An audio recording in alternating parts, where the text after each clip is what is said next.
Chuck, the recording was made at Hotel Royal in Kathmandu in 1961.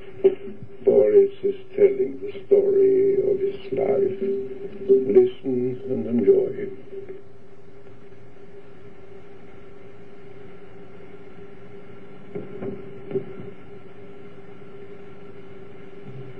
Well, there's very little to say about it. It's more or less plain story. It happened to a lot of people, especially the Russian refugees. I had to live through all sorts of professions since I left Russia and do all sorts of things. I left Russia in 1924 and joined Diaghilev Russian Ballet. And I was with Diaghilev up till his death in August 1929. And then I decided not to join the big ballet companies and continued by myself. I went to South America and then I married a dancer and continued to dance. I was working with Messine. I did the ballet La Regina di Saba in La Scala with Messine, and then I went as his understudy to London in a Miracle, Mark Slane Hart production with Lady Diana Duff Cooper. And after Messine left, I took his place and then reproduced the whole show for the tour in England, where we toured for over the year. And as after the Miracle, I was refused the labour permit in England. We made few dances with my wife, and we're doing the casinos and music halls in Europe. And one day, an agent came when we were dancing in Paramount in theatre in Paris, and offered me a 6-month contract to Bombay. So in my imagination, India was such a faraway country that I couldn't conceive that the voyage only will take 10 days by boat. And we decided to go and see India. After 6 months of India, it was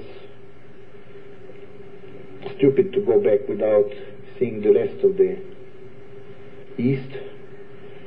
So we had few propositions for contracts, and we went to Ceylon, Java, and Malaya, Indochina. We spent 1 year in Shanghai, and we worked for a few months. We did the tourism for a few months. I took once a schooner in Makassar in Celebes and did a trip up to Timor in a trading schooner. It was a 3-month trip, which was the most wonderful time of my life. Then I spent 3 months shooting in Laos, and eventually on the way back in Calcutta in 1936, I decided that I should change my passport, which was the Dr. Nansen's League of Nations certificate for the refugee. And so I decided that as I couldn't get the labour permit in England, and I had my 5 years of England and British possession, but I needed 1 year in one place to establish a residence. And I couldn't possibly live in India for a year, as I never had 1 penny in the pocket. I always spend just about a little more than I make. The only solution was to start something or to work for something. So I started a club, which was the first club where the Indians and the British could meet socially. The club was called the 300 Club, and right from the beginning it was a tremendous success. And I imported a Russian cordon bleu chef from Negresco Hotel in Nice, and bought the British and the Indians how to eat. And it was sort of a half social, half night club. It was open 24 hours a day. And I stayed up till 1948. I'm 46. In 1946 I was fed up with the club and with living in one place in general, and I decided to go to America. So with my family I went to America, but after 6 months of New York I decided that any place would be better, as I spent 20 years before that partly in the jungle, and I was very keen, absolutely mad on shooting. So I came back, and for the next 3 years I was commuting between New York and Calcutta, as my wife didn't want to come back and our daughter was not too well in India. Up till 1948, when I met a young Scandinavian girl in Calcutta who was staying with her mother, and I went to New York and we had a talk with my wife and decided to have divorce, and I came back to Calcutta with the idea of marrying the girl, but her mother was not particularly pleased that her very young girl is taken out by an old man too often, so she packed her and sent her to Copenhagen. She was rather surprised that I didn't come and see her at the airport, but I found out the plane stops in Bombay overnight, so I went the day before to Bombay and I waited for her there. And then went to Copenhagen, married her and brought her as a Christmas present to her mama. Yes, I came back to India and I had a distillery which I started with 3 of my friends in Cooch Behar in northern Bengal. And this distillery, which was built in 1945, was going pretty well up to the time when India got separated, and our supply of raw materials for distillery went to Pakistan. So for the next 2-3 years I tried to run this distillery, which was practically impossible job, and also started a 4,000-acre farm in Cooch Behar. And in 1944, while I was in the 300 Club, one evening I met His Majesty King Tribhuwan of Nepal, who came for treatment, and he took very well to me, and we become friends. So in 1951, when he got the power in his hands, and after this little revolution that was in Nepal, he invited me to come to stay with him for a month. And so we came for just short holiday, and after seeing Nepal, after a few hours I fell madly in love with this country.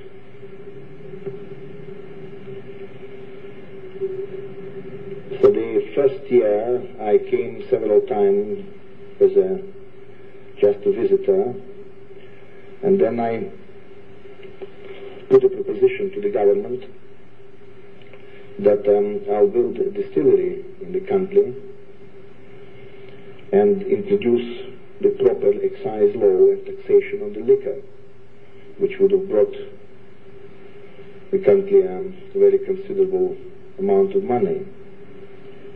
So we signed the contract, and I started the distillery.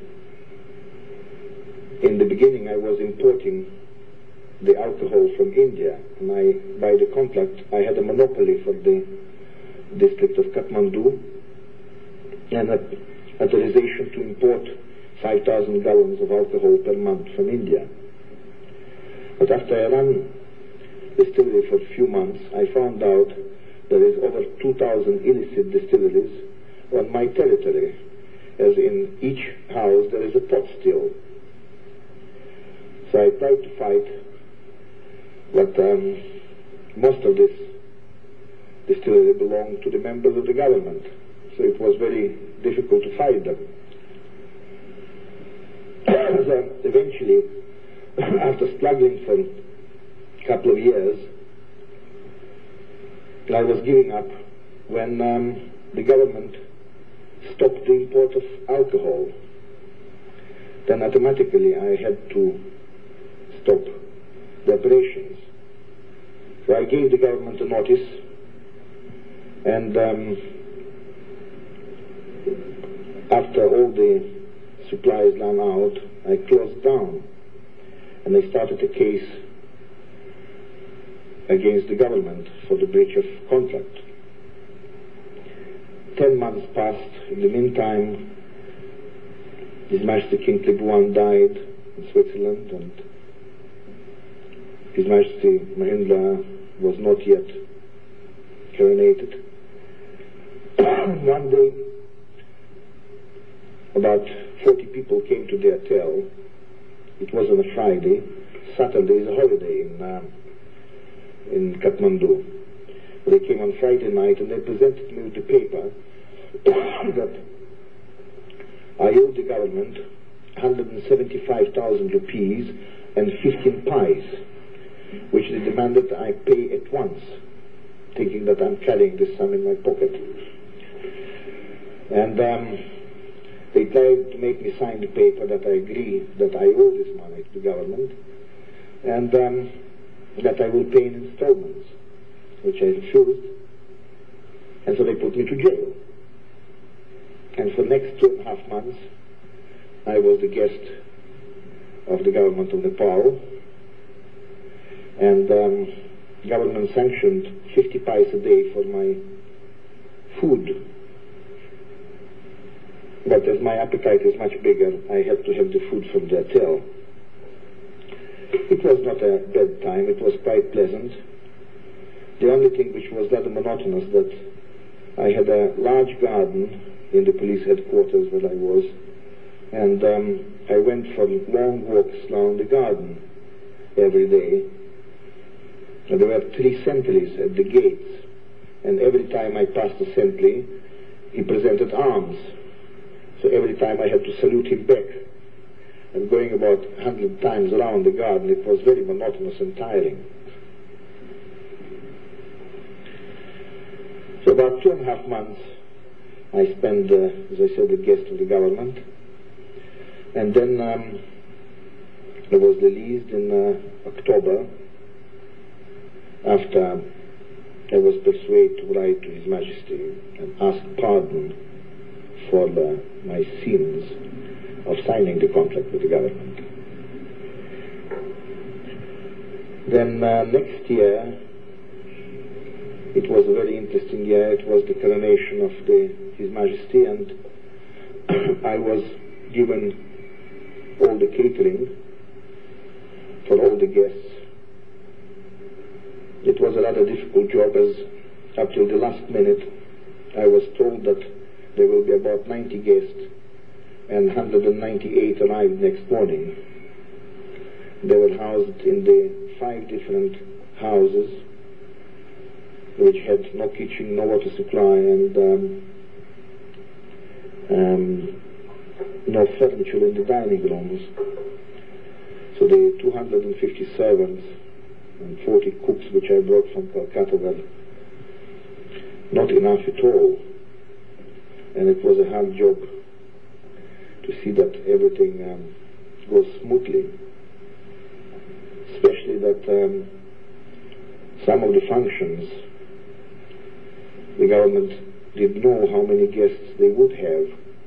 And as an example, on the day after coronation, there was a garden party in the palace for 400 people, and a buffet dinner that night for 250 people. And at 3 o'clock in the morning I had a call, and the person in charge told me that there will be a little increase in tomorrow's parties. It will be 1,200 at the garden party and 900 for dinner. And the difficulty were mostly that I didn't want to buy too much of the local provision as the prices were soaring. So I chartered 3 planes to bring the provision from India, because even the ice had to be brought from Calcutta. But the planes arrived 2 days too late, and I had 5,000 chickens, 2,000 guinea fowls, 500 turkeys, 500 geese, and a lot of other birds lying at the airport of Patna in a temperature of 115 for 2 days. And the town of Patna never had such a feast as next 2 days. The whole town was living on the dead birds curry. But that coronation was probably one of the greatest spectacle in the world, with all the dignitaries from all Oriental countries and from Europe in their parade uniform, on elephants, processions, and the town was extremely well decorated. All the temples, carvings were repainted, and it was a glorious weather and an absolutely glorious scene. The spectacle which we had last month was probably the last great show in the world. I'm talking about the shooting camp for Queen Elizabeth's visit here. You probably already read in the paper, so it's not worth giving the details. The camp, you see, the shooting is a traditional entertainment in Nepal for all the visitors distinguished from other countries. And King George V did come 50 years ago for a shoot here. So the King of Nepal was extremely well received and entertained by Her Majesty Queen Elizabeth, and the country really did everything possible to repay the hospitality shown to the King in England. And the only possible way they could do is by this shooting camp. They had scraped with the bulldozers and scrapers 3/4 of an inch of grass in about 1.5 miles square where the camp to be situated, to remove all the insects. And they removed buckets and bucketfuls of big black scorpions. And then the turf was cut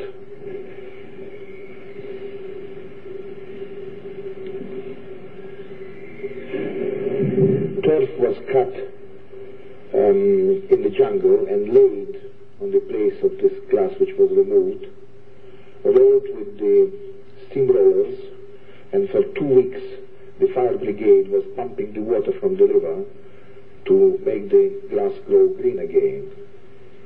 And the camp was a mass of tents, over 150,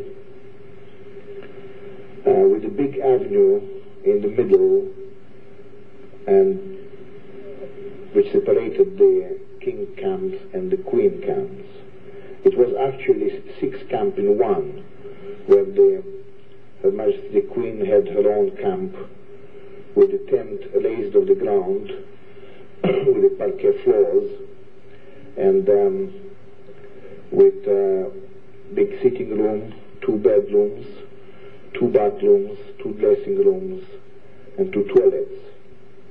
The whole camp had running hot and cold water, believe it or not, in the middle of the jungle. And 376 elephants were collected all through Nepal and India to make the ring for the tiger. The shooting itself wasn't very much because Duke of Edinburgh had a bad finger and he couldn't shoot, and Her Majesty does not shoot, especially with all the hullabaloo made by the British papers about poor little tiger. They never thought about the poor little peasants who lose hundreds and hundreds of heads of cattle through hundreds of tigers in Chitawan Valley. But the spectacle was fantastic.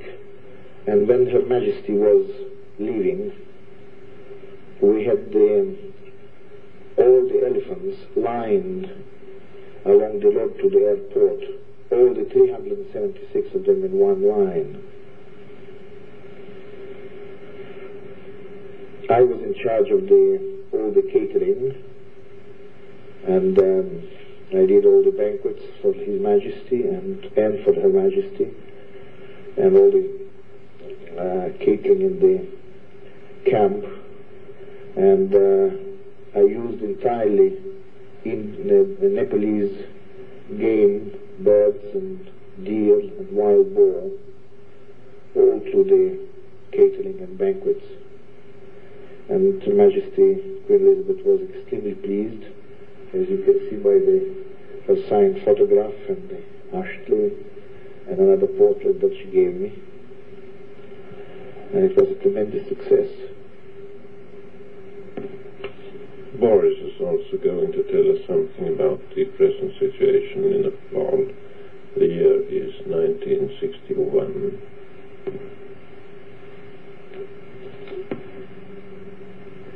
Yes, when we first came here, there were only 4 members of British Embassy, 2 Swiss and an American, and ourselves. Now, you see there's about 100 American families in there working in USOM and many UN missions, the big Swiss mission, and we have even some people from your own country, Mr. and Mrs. Lenander, who works for UN, and there are other Scandinavians here. And this country is very slow, very fast actually, moving now from the 16th century into the 17th. Yes, the government is trying very hard now to push the tourism. They have realized at last that tourism is probably the only income that the country can have in near future. But unfortunately now it's very little accommodation. We only have about 100 rooms altogether in the valley, even less, that can be used by the foreign tourists. And the position is so bad that even from 1962, March, April, we have to refuse the people now. The transportation up till end of last year was so short that there was no need of increasing our accommodation. See, in tourism, the two things go together, transport and accommodation. Now we have 3 planes a day and a lot of tourists. This year I think we have about 70 or 80 organized groups that come by special charter plane, And the result is that there's no accommodation now. Valley is about 14 miles long by about 8 miles wide. It's got a population of about 600,000.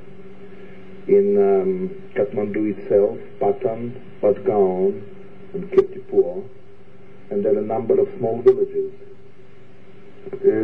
They are.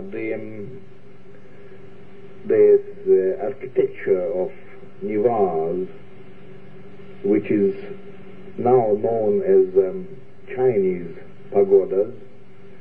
They originated actually here, and they still exist. The old temples, then the houses with extremely beautifully carved windows. They slowly getting ruined by the earthquakes and by decay, as very little is done for repairs. At present time, the Tibetan situation is rather difficult. Usually we used to have the Tibetans coming in the winter, the traders who brought their ship and wool, and they bought all sorts of things. They used to come here to escape from the cold of the high altitude. But now it's quite changed. We have about 21,000 of Tibetan refugees in the country, out of which about over 1,000 in Kathmandu itself. These people is terrible now. They came with very big flocks of sheep and yaks into the high regions of Nepal, at the border, and for lack of pasture, the animals all died. Now they still live on the meat of the dead animals, but very soon it will be an overall starvation. In some districts which could be reached by plane, we are trying now to fly the grain. Mr. Hagen, who was for nearly 12 years working as geologist and walked about 18,000 miles in this country, he has taken now this refugee problem in his hand after I organized the committee here, and we have now the help of the Swiss Red Cross, which gave us a plane with a pilot and a couple of doctors and nurses and a certain amount of money. And Tony Hagen is just flying around trying to organize these refugees, find a place for them to resettle them. The government of Nepal promised lands, and for the next 3 or 4 years it will be quite a big problem. I think it's time to turn the tape over now and listen to the other side.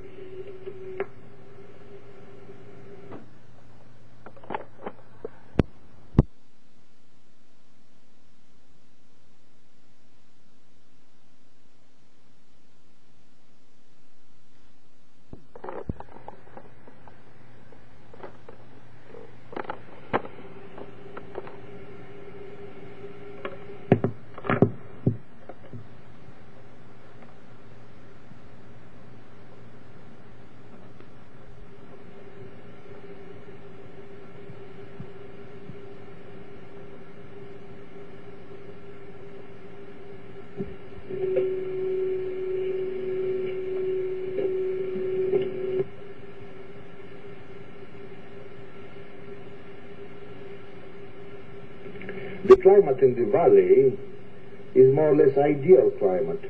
It's never too cold, it's never too hot.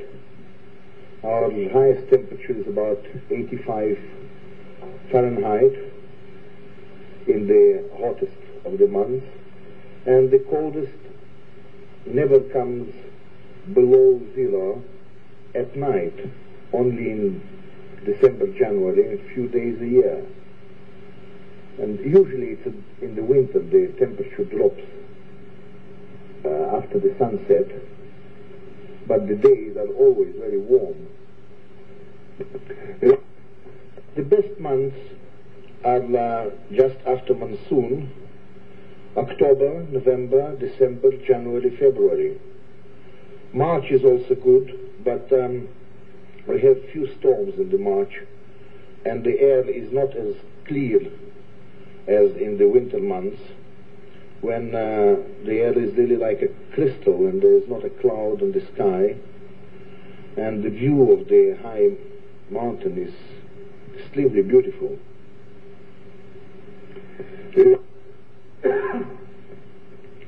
Well, I started this hotel in 1955, before the tourists were allowed in.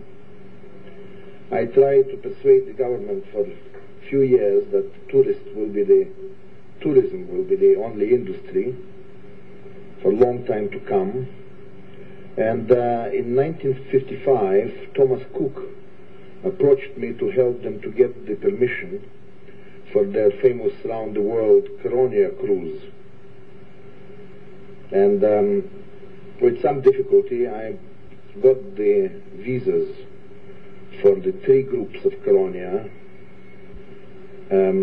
By the way, Coronia is more or less a club. It's about 600 very rich elderly widows, some of them married and buried about 4 husbands and divorced another 4. And they travel every year as a club, about 4.5 months a year.